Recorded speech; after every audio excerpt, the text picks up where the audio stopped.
Selamat pagi Bapak Ibu Guru dan teman-teman.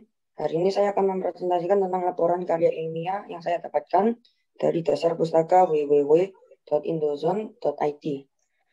Judul dari eksperimen ini yaitu tentang minyak goreng yang dicampur dengan deterjen.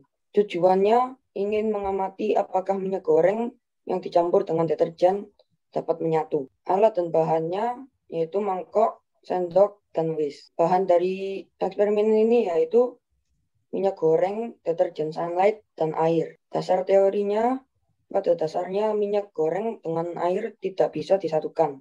Deterjen memiliki rantai molekul hidrofobik dan molekul hidrofobik kedua ujung ini bekerja sama mengangkat minyak dan menahannya di dalam air. Cara kerjanya, 1. Masukkan 1 sendok minyak ke dalam mangkok. 2. Masukkan 1 sendok air ke dalam mangkok. Minyak tidak bisa menyatu dengan air. 3. Masukkan deterjen ke dalam mangkok, lalu diaduk dan hasil dan pembahasan minyak bersatu dengan deterjen.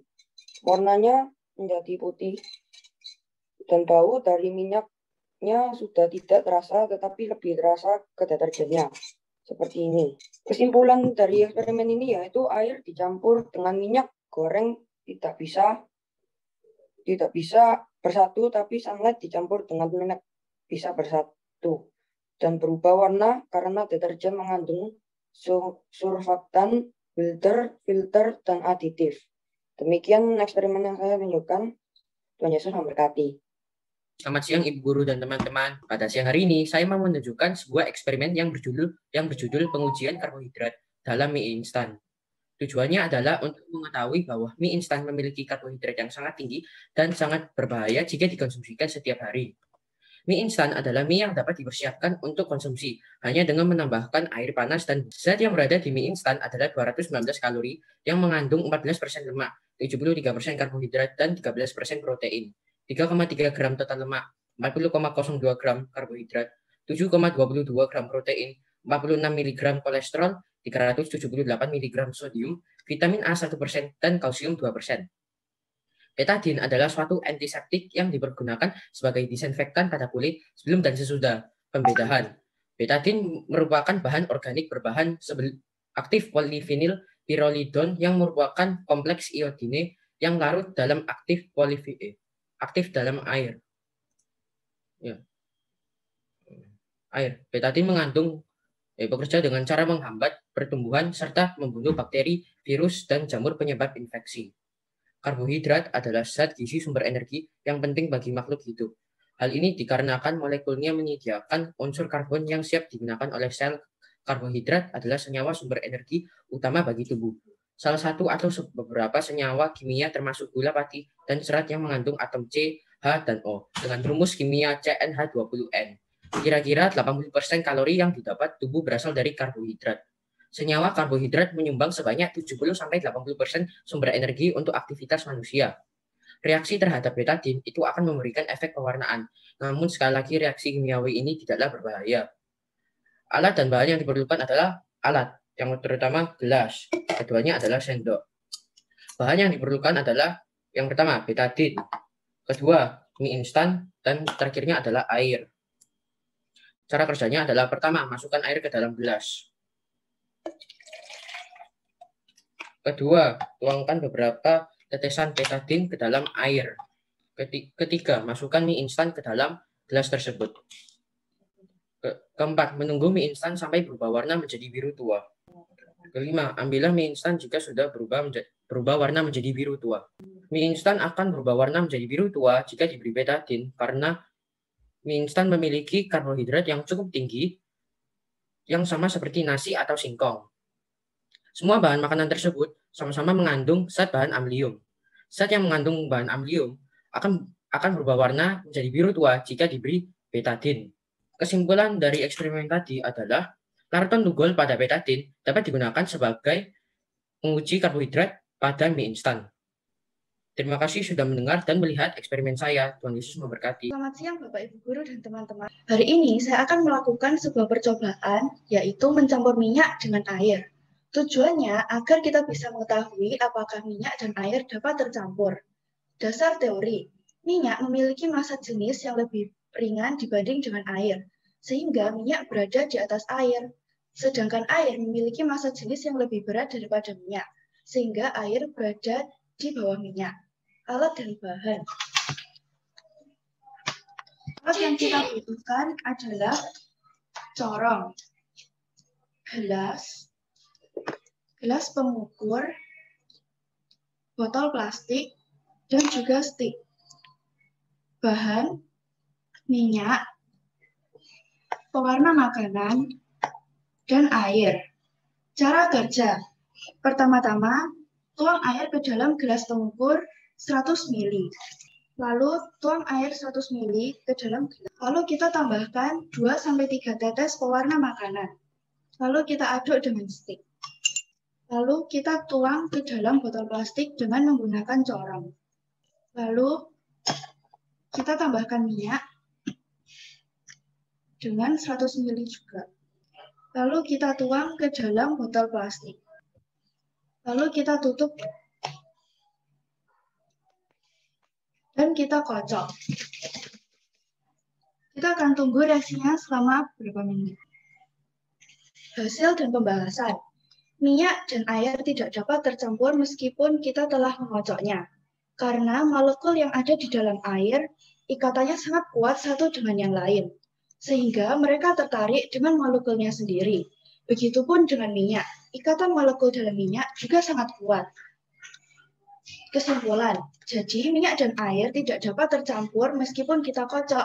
Demikian percobaan yang telah saya sampaikan. Semoga bermanfaat. Tuhan Yesus memberkati. Selamat pagi Miss Isliana dan teman-teman. Hari ini saya akan mempresentasikan tentang karya ilmiah saya yang berjudul Efek dari Balon yang Digesekkan. Tujuannya adalah untuk mengamati balon yang dapat menarik potongan kertas. Dasar teorinya adalah balon yang digosok-gosokkan pada rambut dapat mengangkat potongan kertas kecil karena terdapat muatan listrik yang muncul pada balon tersebut. Seperti yang kita ketahui bahwa jika muatan sejenis, maka terjadi tolak-menolak. Dan sebaliknya, jika muatan tidak sejenis, maka yang terjadi adalah tarik-menarik. Alat dan bahan adalah potongan kertas kecil dan balon. Cara kerjanya adalah pertama gesekkan balon yang sudah ditiup ke rambut, lalu taruh di atas potongan kertas kecil dan taruh balon yang sudah ditiup ke atas potongan kecil. Hasil dan pembahasannya adalah balon yang digesek-gesekkan ke rambut bermuatan listrik sehingga dapat mengangkat kertas kecil. Hal ini disebabkan karena muatan pada balon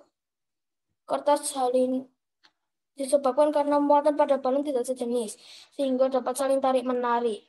Kesimpulannya adalah bahwa balon yang digesek-gesekkan ke rambut bermuatan listrik yang dapat mengangkat potongan kertas kecil. Terima kasih Miss Isliana dan teman-teman. Tuhan Yesus memberkati. Hari ini saya akan melakukan eksperimen, yaitu lampu lava. Tujuan saya melakukan eksperimen ini adalah untuk membuktikan bahwa tablet effervescent atau Alka-Seltzer atau garam dapat mengeluarkan gelembung-gelembung di minyak dan air yang bisa terlihat seperti lava. Alat dan bahan yang dibutuhkan adalah botol plastik beserta tutupnya, minyak sayur, tablet effervescent, air, dan pewarna makanan. Pertama, carilah botol yang dapat menampung minimal 500 ml. Lalu tambahkan minyak, air, dan pewarna makanan pada botol tersebut. Isi 3/4 botol dengan minyak sayur, kemudian masukkan air secukupnya. Lalu tambahkan sekitar 5 tetes pewarna makanan. Potong tablet effervescent menjadi beberapa bagian, lalu masukkan semuanya. Tutup botolnya dan tunggu sampai bergelembung. Gelembung-gelembung ini dapat terjadi karena tablet effervescent atau Alka-Seltzer mengandung asam sitrat anhidrida, aspirin, dan natrium bikarbonat. Asam sitrat yang bertemu minyak dapat menyebabkan gelembung-gelembung. Tambahkan lampu sorot atau senter agar hasilnya lebih maksimal. Kesimpulan dari eksperimen saya adalah minyak dan air tidak akan pernah bisa menyatu, tapi hanya pecah-pecah menjadi gumpalan aneh yang kita lihat. Terima kasih sudah melihat eksperimen saya. Tuhan Yesus memberkati. Selamat siang, Miss Is dan teman-teman. Hari ini saya akan mempraktikkan percobaan yang berjudul ilusi air. Dapat juga dipanggil panah yang berbelok arah. Tujuan dari percobaan ini adalah untuk membuktikan bahwa kita dapat mengubah arah dengan barang-barang yang kita miliki di rumah. Konsep ilmiah yang bekerja dalam percobaan ini disebut refraksi, yang berarti pembengkokan cahaya. Pembiasan terjadi ketika cahaya bergerak dari satu medium ke lain, yaitu dari udara ke air dan dari air ke udara. Alat dan bahan yang dibutuhkan adalah gelas bening, spidol, air, dan kertas. Cara kerjanya adalah gambarlah dua panah di kertas yang arahnya sama menggunakan spidol, seperti ini. Kemudian tuanglah air ke dalam gelas bening.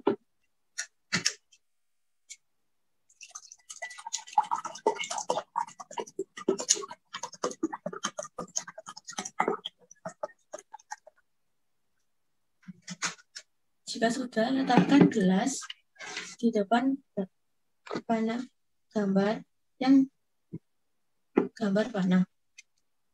Hasil dari percobaan ini adalah saat gelas berisi air diletakkan di depan gambar tanda panah, arahnya akan berubah. Selama percobaan ini, cahaya melakukan perjalanan dari gambar melalui udara, kemudian melalui gelas kaca ke dalam air, dan akhirnya keluar dari gelas kaca ke udara sekali lagi sebelum mencapai mata kita. Kesimpulannya adalah cahaya menarik dan membelok dalam gelas yang berada di depan gambar panah. Demikian percobaan yang dapat saya praktikkan hari ini. Terima kasih atas perhatiannya. Tuhan Yesus memberkati. Selamat siang, Miss Is dan teman-teman. Hari ini saya akan mempraktikkan percobaan yaitu berjudul perubahan air menjadi es secara tidak langsung. Bahan yang kalian akan butuhkan adalah yaitu satu botol yang berisi air. Langkah-langkahnya adalah yang pertama, isi botol plastik ini dengan air sampai penuh. Lalu, diamkan selama 1 hari. Esoknya, ambillah botol yang kalian sudah diamkan selama 1 hari itu dan masukkanlah ke dalam kulkas dan menunggu sampai 4 jam. Setelah itu, keluarkanlah botolnya lalu secara perlahan-lahan dan pukullah botolnya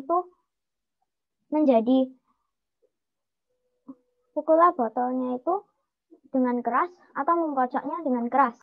Setelah itu, air yang di dalam botol plastik akan menjadi es.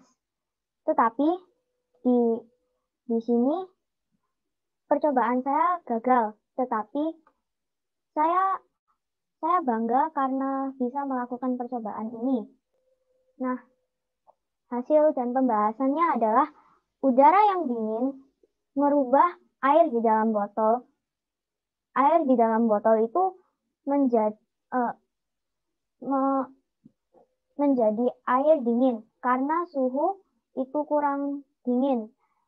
Jadi, air itu tidak langsung menjadi es. Saat kita mengeluarkan air botol itu, air itu dingin. Dan saat kita pukul atau mengocoknya, air itu akan menjadi es. Kesimpulannya adalah udara yang dingin dalam titik yang tertentu merubah air menjadi es. Terima kasih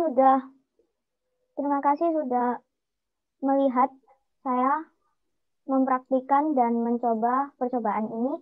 Tuhan Yesus memberkati. Selamat pagi Miss Is dan teman-teman. Hari ini saya akan mempraktekkan percobaan yang saya sudah persiapkan.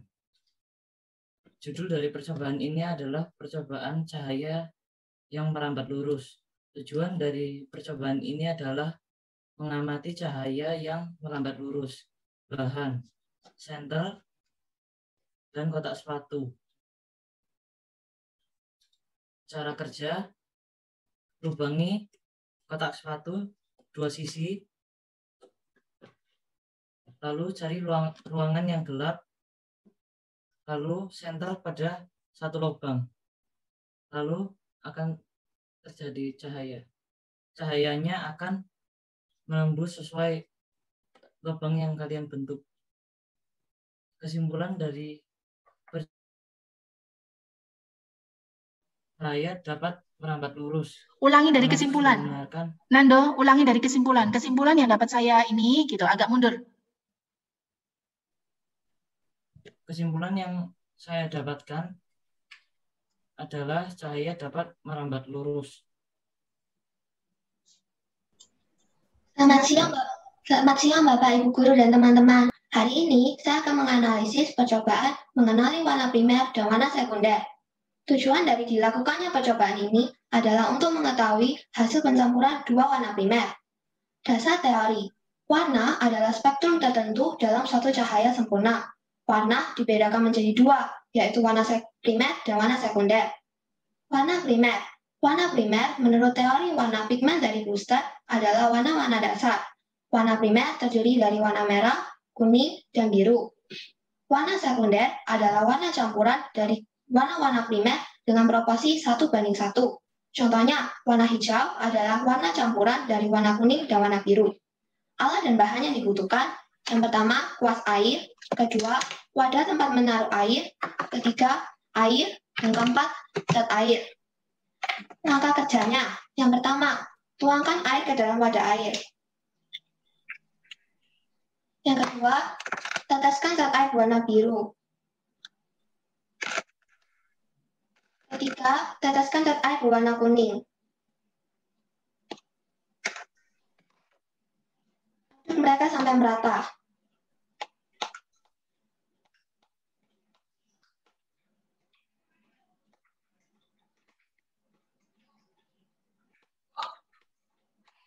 Apa yang kita lihat dalam wadah air sekarang? Hasil dalam pembahasan. Ketika kita melihat dua warna yang berbeda, warna campuran sekaligus, maka akan mirip sebagaimana jika kita menempatkan dua titik warna yang berbeda di atas satu sama lain. Karena kita menggunakan dua warna dalam percobaan ini, yaitu warna kuning dan warna biru, yang digabungkan menjadi warna hijau. Kesimpulan, ketika dua warna primer digabungkan, maka akan menghasilkan warna sekunder. Contoh-contoh percobaan yang lainnya, yaitu ketika warna merah dan warna biru digabungkan, maka akan menghasilkan warna ungu. Ketika warna merah dan warna kuning digabungkan, maka akan menghasilkan warna oranye. Dan ketika warna kuning dan warna biru digabungkan, maka akan menghasilkan warna hijau. Terima kasih telah mendengarkan. Semoga bermanfaat bagi kita semua. Tuhan Yesus memberkati. Selamat siang, Bu Guru dan teman-teman. Hari ini saya akan mempraktekkan sebuah eksperimen sederhana berjudul termometer sederhana. Tujuan dari eksperimen ini adalah termometer adalah membuktikan bahwa panas dari air dapat berpindah ke alkohol dalam botol. Dasar teorinya adalah termometer menggunakan zat yang mudah berubah sifat akibat perubahan suhu. Raksa dan alkohol mudah memuai akibat perubahan suhu. Alat dan bahannya adalah botol kaca bekas kemasan minuman, sedotan, mangkok berisi air panas, alkohol, zat warna, dan plastisin. Cara kerjanya adalah tuangkan alkohol, campurkan alkohol dan zat warna bersama. Di sini saya sudah mencampurkan semua. Lalu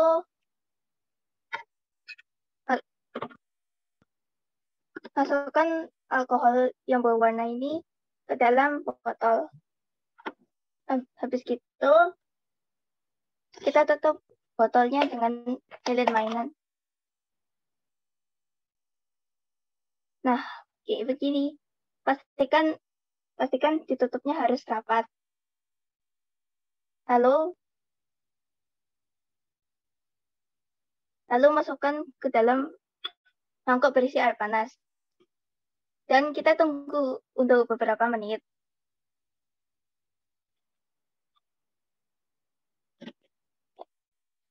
Hasil dan pembahasannya adalah alkohol yang di dalam botol mulai naik melewati sedotan. Karena suhu yang di bawah lebih panas daripada suhu yang di atas. Tetapi di percobaan kali ini gagal karena mungkin tutup yang ada di plastik ini kurang rapat menutupi mulut botolnya atau airnya kurang panas. Kesimpulannya adalah volume zat air akan bertambah ketika dipanaskan dan volume zat air akan menurun ketika didinginkan. Terima kasih atas perhatiannya dan Yesus memberkati. Selamat pagi teman-teman. Pada siang hari ini saya akan mempresentasikan percobaan kita yang berjudul lem cair yang dapat berubah wujud menjadi gel. Bahan-bahan yang kita butuhkan adalah lem cair, air bersih, dan cairan ajaib yang terbuat dari boraks dicampur dengan air. Jangan lupa warna makanan supaya hasil eksperimennya lebih menarik ya. Sekarang yuk kita mulai bereksperimen. Pertama-tama kita masukkan lem cair secukupnya ke dalam wadah. Kemudian kita masukkan pewarna makanan secukupnya agar warnanya lebih menarik. Secukupnya. Kemudian setelah kita teteskan, kita aduk hingga merata. Nah, setelah warnanya tercampur seperti ini, kita masukkan air ke dalam adonan lem secukupnya. Ingat ya teman-teman, pada saat kita memasukkan air, jangan terlalu banyak dan jangan terlalu sedikit. Kemudian kita aduk hingga merata. Kira-kira konsistensinya seperti ini ya, tidak terlalu kental dan tidak terlalu cair. Apabila adonannya terlalu kental, kita dapat menambahkan air. Apabila adonan terlalu cair, kita dapat menambahkan lem cair. Nah, setelah seluruh bahan telah kita campur rata, sekarang waktunya keajaiban terjadi. Masukkan cairan ajaib secukupnya ke dalam wadah. Ingat ya, masukkannya jangan terlalu banyak, supaya hasil gelnya nanti tidak terlalu keras. Kemudian aduk-aduk-aduk sampai rata. Aduk-aduk-aduk terus sampai dia benar-benar rata ya teman-teman. Nah, apabila masih seperti ini, kita kembali aduk lagi sampai merata. Sampai benar-benar tercampur dengan baik. Apabila adonannya masih terlalu cair, kita bisa kembali menambahkan cairan ajaib yang kita buat menggunakan boraks yang dicampur dengan air. Nah, sekarang lihat apa yang terjadi. Lem cair yang semula berbentuk cair, sekarang dapat berubah menjadi gel dan bisa kita pegang. Sekarang. Nah, kok bisa ya? Yuk kita simak penjelasannya. Lem cair yang kita campurkan dengan campuran air dan boraks dapat menjadi gel karena boraks mengandung zat pengawet yang mengandung boron. Sehingga lem yang awalnya berbentuk cair dapat menjadi gel yang dapat kita pegang dan mainkan sekarang. Wah, hebat sekali ya. Kalian juga pastinya bisa mencoba eksperimen ini di rumah ya. Kesimpulan dari eksperimen kali ini adalah lem cair yang kita campurkan boraks dapat berubah wujud menjadi gel karena boraks mengandung zat pengawet berupa boron. Sekian eksperimen yang dapat saya sampaikan pada siang hari ini. Semoga ilmu yang saya sampaikan dapat bermanfaat bagi teman-teman sekalian. Demikian presentasi saya, Tuhan Yesus memberkati. Selamat siang, Miss Aksotik dan teman-teman. Hari ini saya melakukan percobaan yaitu kapilaritas. Tujuan dari kapilaritas yaitu mau mengamati kapilaritas pada perubahan tisu. Dasar teorinya yaitu ciri-ciri zat cair. Yang pertama bentuknya berubah-ubah, yang kedua volumenya tetap, dan yang ketiga mengikuti bentuk wadahnya. Alat dan bahan-bahannya yaitu pertama pengaduk, kedua tisu, menggunakan satu tisu aja ya. Dan yang ketiga tempat wadah plastik, yang A tidak ada isinya dan yang B ada isinya ya, air. Dan yang terakhir yaitu pewarna makanan. Yuk, mari kita coba. Yang pertama, ambillah bahan-bahan untuk membuat kapilaritas. Ambil warna pemakanan, kita tetesin sedikit aja ya. Kita aduk sampai merata. Lalu ambillah tisu, taruh di tempat ada airnya dan di tempat tidak ada airnya. Jadilah begini. Nah, ini dia hasilnya ya. Kesimpulan dari kapilaritas ini adalah kapilaritas merupakan peristiwa naik turunnya suatu zat cair pada bahan yang terdiri dari pembuluh halus. Akibat dan pembuluh halus akibat dari adhesi dan kohesi. Kapilaritas disebabkan oleh interaksi molekunya di dalam zat cair. Di dalam zat cair, molekunya dapat mengalami gaya adhesi dan kohesinya. Apakah Anda mengerti dengan kapilaritas eksperimen ini? Jika tidak ada pertanyaan, terima kasih untuk presentasi saya. Selamat siang Ibu Guru dan teman-teman. Hari ini saya akan mempraktekkan karya ilmiah saya dengan judul es batu yang dimasukkan kepada minyak dan air. Tujuan saya dalam praktek ini adalah bagaimana cara es batu bisa berada di atas, di tengah, dan di bawah. Alat dan bahannya adalah gelas, air, dan minyak. Cara kerjanya adalah kita masukkan es batu ke dalam air. Kita bisa lihat es batu berada di atas air ini. Di gelas kedua kita akan menaruh es batu ke dalam minyak dan air. Kita bisa lihat bahwa es batunya berada di tengah-tengah minyak ini. Dan di gelas ketiga kita akan menaruh es batu ini ke dalam minyak saja. Kita bisa lihat bahwa es batunya tidak mengapung. Pembahasannya adalah karena itu bisa terjadi karena air ada massa jenisnya sendiri. Massa jenis air lebih besar daripada massa jenis es batu. Sedangkan dengan minyak, massa jenis es batu lebih besar. Di dalam zat cair, sebuah benda yang memiliki massa jenis lebih besar dari air, maka benda itu akan tenggelam. Sebaliknya, bila sebuah benda memiliki sama jenis yang lebih kecil, ketika massa jenis sama atau hampir sama, maka benda itu akan melayang. Kesimpulan, kita mengetahui bahwa air dan es batu dan minyak memiliki massa jenisnya sendiri. Terima kasih sudah mendengarkan praktek karya ilmiah saya, dan Yesus memberkati.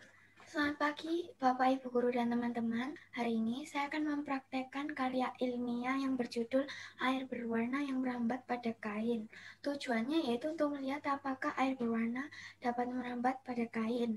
Dasar teorinya adalah salah satu zat cair adalah dapat merambat melalui celah-celah kecil pada kain yang disebut proses kapilaritas. Alat dan bahannya yaitu kain putih polos, warna makanan, dan juga wadah dengan air. Cara kerjanya yaitu meneteskan warna makanan pada wadah yang berisi air, lalu aduk dan celupkan kain pada wadah berisi air berwarna. dan melihat apakah air berwarna tersebut dapat merambat pada kain. Dan hasilnya air berwarna tersebut dapat merambat pada kain, sehingga kain pun menjadi berwarna dan juga basah. Kesimpulannya adalah air dapat merambat pada kain. Daftar pustakanya dari YouTube dan dari beberapa web Google. Terima kasih sudah mendengarkan saya. Semoga menjadi manfaat bagi kita semua. Tuhan Yesus memberkati. Selamat siang Miss Astuti dan teman-teman. Hari ini saya akan mempresentasikan sebuah praktikum tentang suhu dapat memengaruhi volume benda gas. Tujuan dari praktikum ini adalah untuk mengetahui bahwa suhu dapat memengaruhi volume benda gas. Dasar teorinya, suhu dapat memengaruhi volume benda gas seperti panas atau dingin. Sifat-sifat benda gas. Bentuknya berubah-ubah sesuai dengan wadahnya. Volumenya tidak tetap. Dapat dimanfaatkan, menekan ke segala arah, menempati sebuah ruang. Umumnya tidak terlihat dan bergerak dengan cara mengalir. Alat dan bahan pada praktikum ini adalah alatnya. 2 botol plastik, 2 gelas plastik,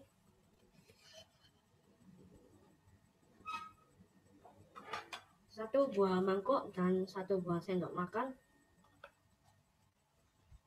Dan bahannya 1 sendok teh sabun cair, 1 sendok makan gula pasir, sepertiga gelas air es, sepertiga gelas air panas, dan 3 sendok makan air kan. Cara kerjanya adalah, pertama kita akan membuat air sabun dengan cara pertama kita akan menyiapkan mangkok dan menuangkan 1 sendok makan gula pasir ke dalam mangkok. Kemudian menuangkan 1 sendok makan sabun cair ke dalam mangkok dan menuangkan 3 sendok makan air kan ke dalam mangkok.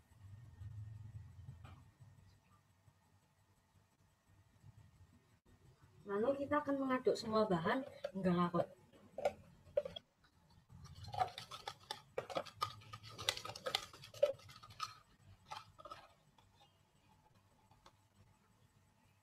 Kemudian kita akan mengisi kedua gelas plastik ini dengan sepertiga gelas air panas dan sepertiga gelas air es. Pada gelas A saya akan mengisi sepertiga gelas air panas dan pada gelas B saya akan mengisi sepertiga gelas air es. Kemudian kita akan mencelupkan kedua mulut botol plastik ini ke dalam mangkok. Nah, teman-teman, jika sudah terbentuk lapisan tipis sabun seperti ini, maka kita akan masukkan kedua botol ke dalam gelas. Pada botol A saya akan memasukkan ke dalam gelas A yang berisi air panas, dan pada botol B saya akan masukkan ke dalam gelas B yang berisi air es. Teman-teman coba lihat apa yang terjadi dan lihat apa perbedaannya.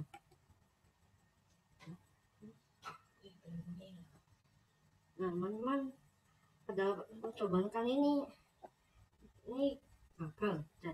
Nah, seharusnya pada botol A terbentuk sebuah gelembung, sedangkan pada botol B tidak. Tetapi pada percobaan ini pada botol A tidak terbentuk gelembung.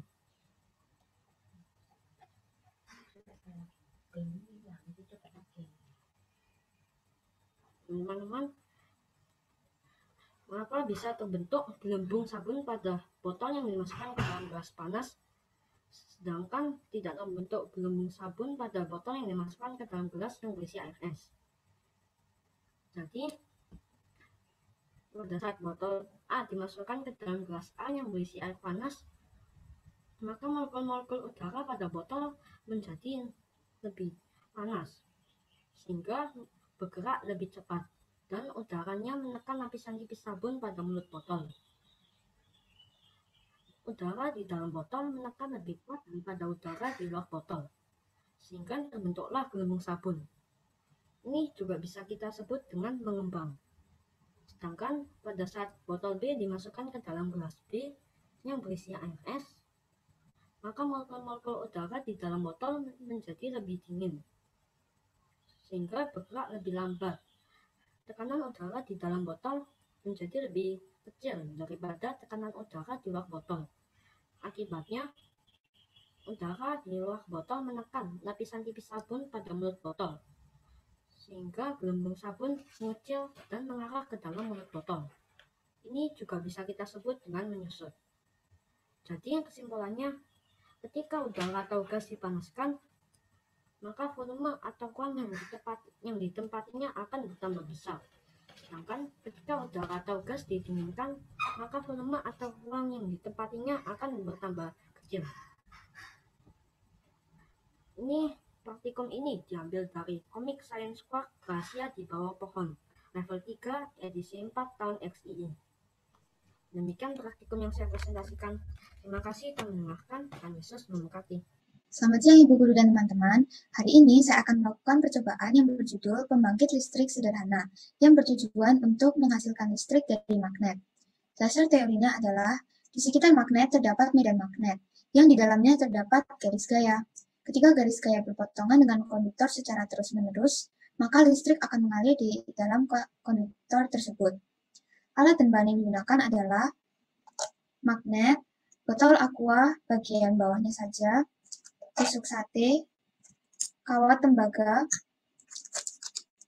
lampu LED kecil, kabel, dan styrofoam. Caranya adalah, buatlah bolong di kedua sisi botol aqua dan masukkan tusuk sate secara melintang. Lalu, gulunglah kawat di sekeliling botol aqua. Karena ini akan menggunakan waktu yang cukup lama, saya sudah melakukannya tadi, dan hasilnya seperti ini. Setelah itu, ambil lampu LED kecil sebanyak yang ingin digunakan, dan hubungkan dengan kabel. Dan ditancapkan di styrofoam, dan hasilnya akan seperti ini.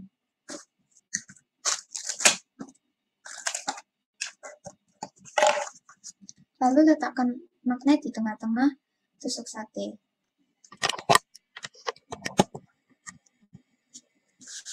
Lalu hubungkan kabel kepada kawat tembaga seperti ini. Lalu putar magnet yang di dalam yang di tengah-tengah tusuk sate dengan cara seperti ini. Saya akan matikan lampu supaya terlihat lebih jelas. Hal ini terjadi karena ketika magnet berputar di tengah-tengah gulungan kawat, maka garis gaya akan berpotongan dengan kawat dan listrik akan mengalir di kawat dan LED pun akan menyala. Semakin cepat memutarnya, semakin besar listrik yang diproduksi. Percobaan ini hanya pembangkit listrik sederhana. Di dunia nyata, kita bisa gunakan energi gerak yang lain, contohnya angin, air terjun, dan lain-lain, seperti yang digunakan di pembangkit listrik, sehingga listrik yang diproduksi lebih besar dan lebih stabil.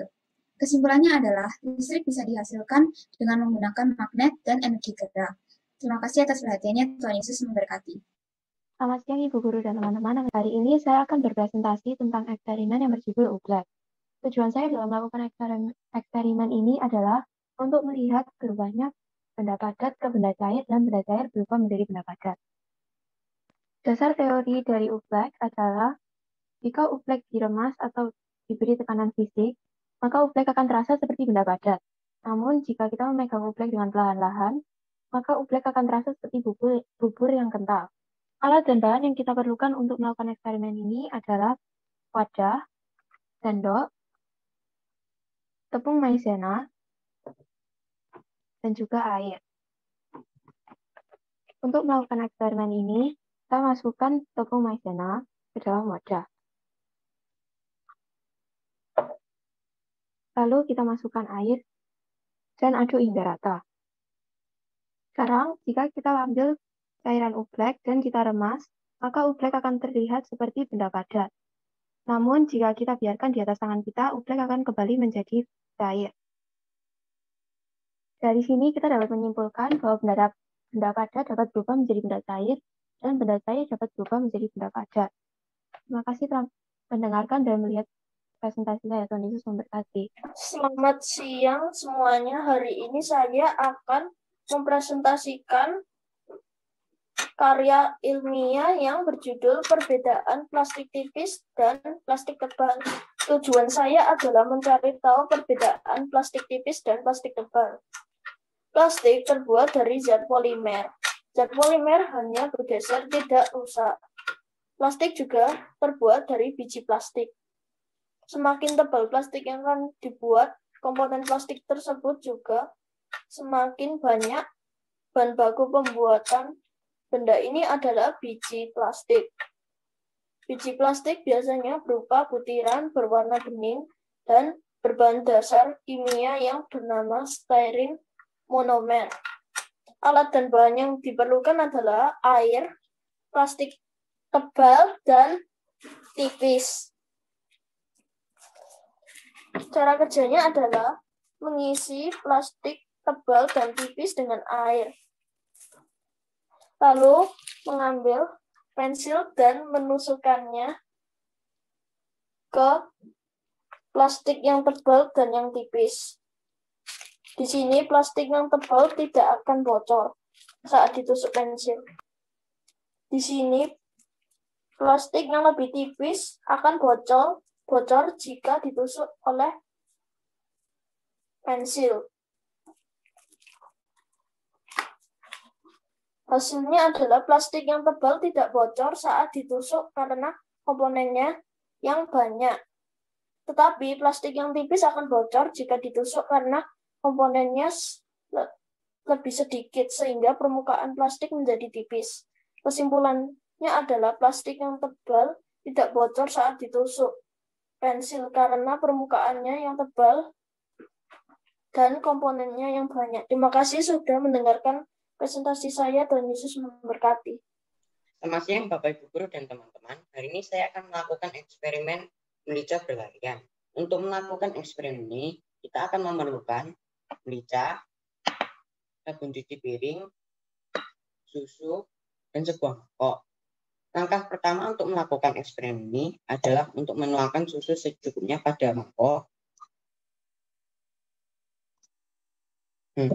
dan menaburkan merica secukupnya pada mangkok dan mengoleskan jari pada sabun cuci piring.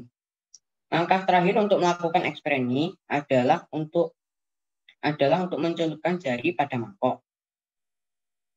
Seperti yang kalian bisa lihat, merica akan menjauhi jari yang telah ditetesi oleh sabun cuci piring, karena sabun cuci piring telah merusak tegangan yang ada pada merica. Kesimpulan, merica tidak dapat bersatu dengan sabun cuci piring. Terima kasih telah mendengarkan presentasi saya. Tuhan Yesus memberkati. Selamat pagi Ibu Guru dan teman-teman.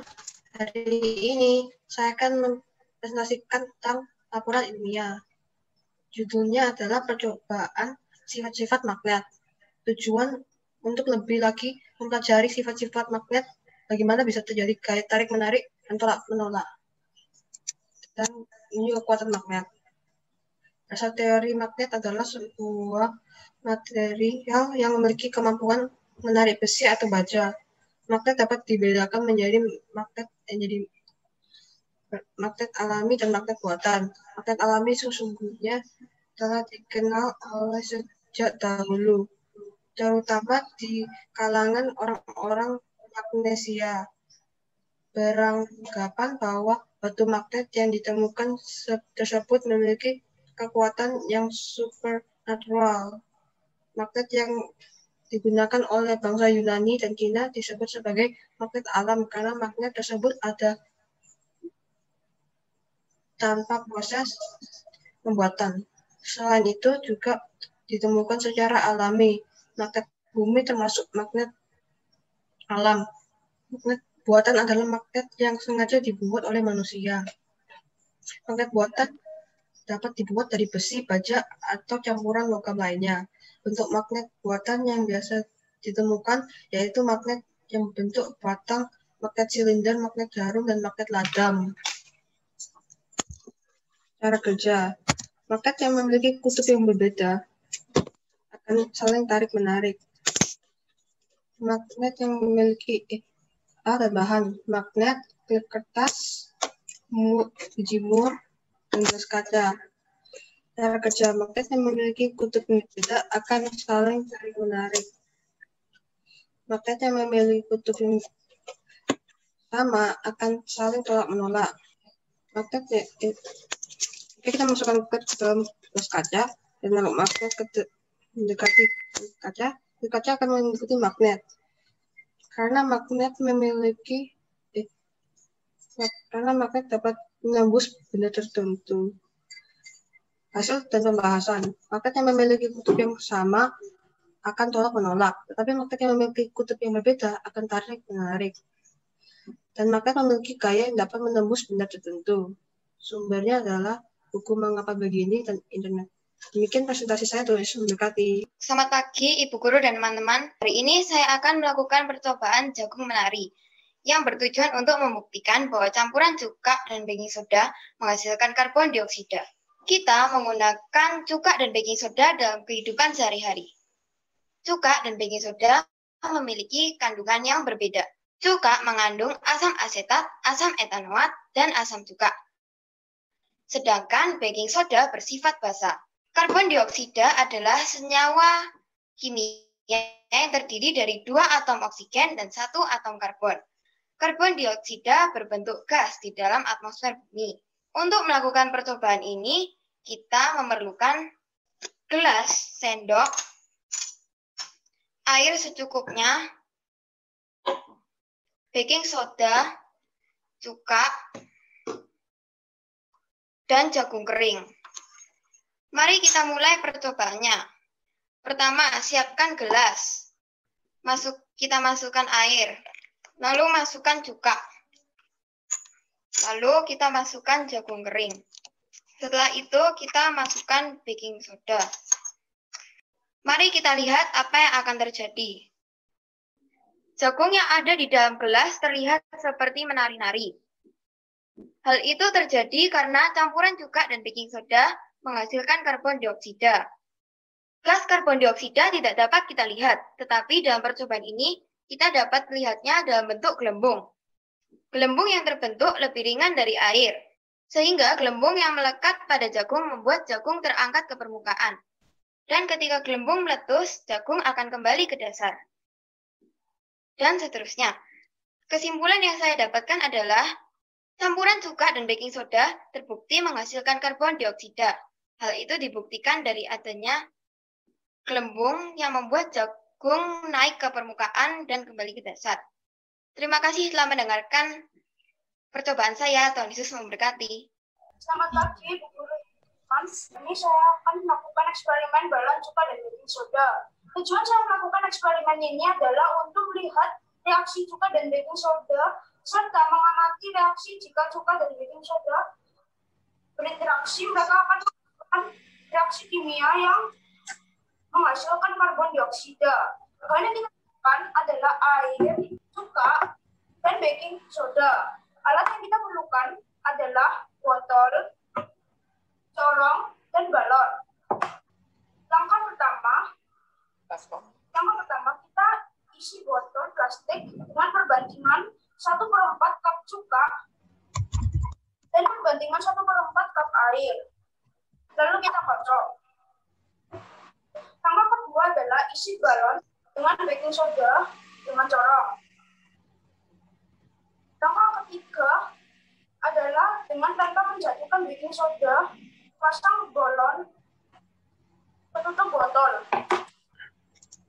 Langkah keempat adalah masukkan baking soda yang ada di dalam balon ke top botol. Kesimpulan dari eksperimen ini adalah jika cuka dan baking soda berinteraksi, mereka akan menghasilkan karbon dioksida yang akan meniup balon sehingga bisa besar. Terima kasih sudah mendengarkan presentasi saya dari Sinopati. Selamat pagi, Miss dan teman-teman. Hari ini saya akan melakukan salah satu eksperimen saya, yaitu adalah telur yang dapat tenggelam, mengapung, dan melayang. Tujuan untuk menentukan beberapa jenis telur yang diletakkan di dalam air tawar dan yang diletakkan ke dalam air yang diberi garam. dasar teori hukum Archimedes. Jika sebuah benda dicelupkan ke dalam zat cair, maka ada 3 kemungkinan yang terjadi. Pertama, tenggelam. Tenggelam dapat terjadi karena masanya zat cair lebih ringan daripada masanya benda. Kedua, mengapung. Mengapung dapat terjadi karena masanya zat cair lebih berat daripada masanya benda. Melayang dapat terjadi karena masanya zat cair sama dengan masanya benda. Alat dan bahan yang dibutuhkan: 1 gelas, 1 telur, 1 sendok, air, garam, dan tisu. Cara kerja: pertama, tuang air ke dalam gelas. Maka telur akan tenggelam sepenuhnya. Telur dapat tenggelam karena masanya zat cair lebih kecil daripada masanya benda. Setelah itu, masukkan 2 sendok makan garam ke dalam gelas. Aduk garam hingga larut.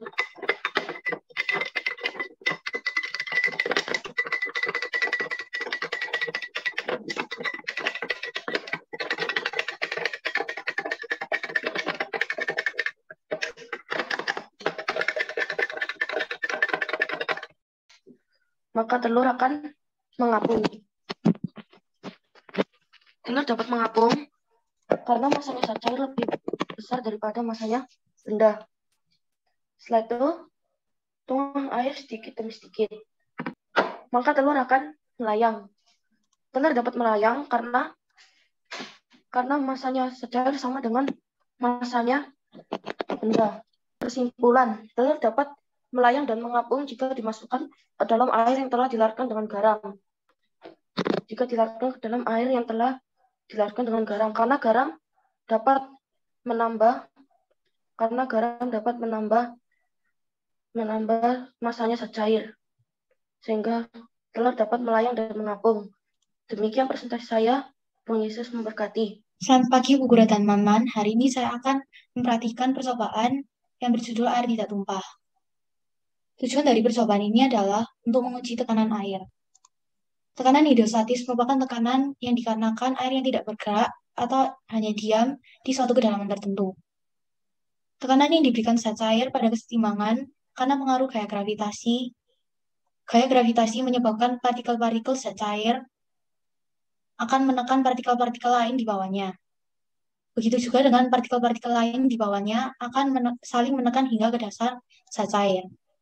Hal ini menyebabkan tekanan hidrostatis pada titik yang lebih dalam akan lebih tinggi. Alat yang dibutuhkan di percobaan ini adalah baskom, plastik DVD, gelas, dan juga air.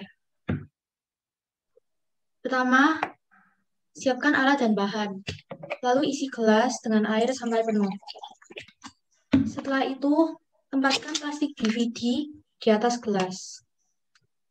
Lalu tempatkan 1 tangan di atas plastik DVD dan dengan berhati-hati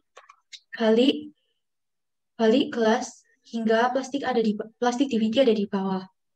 Yang terjadi adalah air tidak akan tumpah meskipun gelas dibalik, karena plastik DVD tetap melekat di mulut gelas, meskipun gelas berada di kondisi terbalik. Hal ini disebabkan oleh tekanan yang ada di luar gelas lebih besar daripada tekanan yang ada di dalam. Maka air tidak akan tumpah. Kesimpulan dari percobaan ini adalah air tidak akan tumpah karena tekanan yang di luar gelas lebih besar daripada tekanan yang ada di dalam. Terima kasih telah mendengarkan. Tuhan Yesus memberkati. Selamat pagi, Bu Guru dan teman-teman. Hari ini saya akan melakukan percobaan tentang siklus bulan. Siklus bulan pertama diawali dari bulan baru. Bulan ini merupakan bulan yang tidak dapat terlihat. Hal ini dikarenakan bulan terletak di antara matahari dan bumi. Lalu setelah bulan baru, yaitu bulan Sabit, yaitu merupakan bulan yang dapat terlihat hanya sebagian sedikit. Lalu setelah setelah bulan sabit yaitu bulan setengah, merupakan bulan yang dapat terlihat hanya setengah bagian. Dan setelah bulan setengah yaitu bulan 3/4. Bulan ini hanya terkena cahaya hanya 3/4 sebagian. Dan terakhir adalah bulan purnama, yaitu merupakan bulan yang dapat terlihat seluruhnya, dikarenakan bulan ini terletak di antara bumi terletak di antara matahari dan bulan, tetapi tidak sejajar. Lalu kembali lagi menjadi bulan 3/4, setengah, dan sabit dan bulan baru. Karena orbit bulan memiliki kemiringan sekitar 5 derajat, pada saat tertentu jika posisi bulan terletak di antara matahari dan bumi, tetapi sejajar, hal ini disebut gerhana matahari. Tetapi jika posisi bumi terletak di antara matahari dan bulan, tetapi sejajar, peristiwa ini disebut gerhana bulan. Terima kasih telah mendengarkan percobaan saya. Tuhan Yesus memberkati. Selamat pagi, Miss Isiana dan teman-teman. Pada hari ini saya akan mengeksperimen sebuah eksperimen berjudul eksperimen air hangat untuk Farzad. Tujuan eksperimen ini adalah untuk membuktikan bahwa air dingin akan lebih cepat panas jika air panas dituang terakhir. Air panas, dasar teori dengan ini adalah pertama, molekul air panas berjauhan sehingga kerapatan atau berat jenisnya berkurang. Yang kedua, air dinginnya. Molekul air dingin berdekatan sehingga kerapatan atau berat jenisnya bertambah. 3. Agar konveksi panasnya lebih cepat sehingga air campuran itu akan hangat merata lebih cepat. Alat dan bahan untuk melakukan eksperimen ini adalah 2 botol kaca bening, air panas, air dingin, sumpit, pewarna makanan, dan plastik mika yang sudah dipotong. Cara kerjanya adalah pertama menyiapkan alat dan bahan-bahannya untuk membuat percobaan ini. Terus isi gelas kaca satunya itu pertama dengan air panas dan yang kedua dengan air dingin. Terus masukkan pewarna makanan kepada gelas yang isi air panas yang saya sudah masukin. 3 aja cukup kok. Dan dengan sumpitnya aduklah air panas itu supaya tercampur dan merata dengan warna makanannya. Lalu saat selesai, tutupi botol kaca yang dengan air panas yang sudah diwarnai dengan plastik mika di atas. Lalu diputarlah dan taruh di atas dari air dinginnya. Oke, saat selesai plastik mikanya ditarik. Jika lihat warna makanannya tidak semuanya langsung ke bawah dan menyampur pada semuanya, cuma melayang di sekitar sinian, tidak masuk semuanya. Terus, tetapi jika masukin lagi, tinggal air dinginnya semuanya keluarin lagi, dan masukin air dingin lagi. Oke. Tetapi kali ini kita menutupi yang air dingin dan taruhin di atas air panasnya. Kalau dilepaskan plastik mikanya, mari kita lihatlah apa yang terjadi. Semua dari warna makanannya itu semuanya itu ke atas dan mencampur dengan air dinginnya, membuat air dinginnya lebih panas. Hasil dan pembahasannya. Jika botol kaca pertama yang ditutupi dengan plastik mika, kemudian diletakkan di atas botol kaca kedua, lalu pewarna makanannya tidak langsung turun ke bawah. Namun jika botol kaca kedua yang ditutupi dengan plastik mika dan meletakkan botol kaca kedua di atasnya, maka pewarna makanannya akan langsung memenuhi air dingin dengan cepat. Hal ini juga disebabkan karena konveksi panasnya lebih cepat, sehingga air campuran itu akan hangat merata lebih cepat. Kesimpulannya adalah, percobaan ini adalah sebuah perpindahan panas dengan perpindahannya benda membawa energi panas yang disebut konveksi. Daftar pustaka ini adalah dari buku Quark level 3 nomor 6 halaman 40 sampai 44. Demikian presentasi saya. Tuhan Yesus memberkati.